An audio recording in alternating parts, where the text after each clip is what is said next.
A powerful ocean storm brings heavy rains and floods to Japan.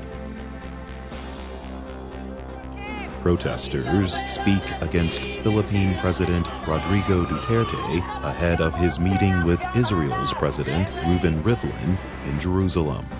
Brazilian officials promise to rebuild a 200-year-old museum nearly destroyed by fire in Rio de Janeiro on Sunday.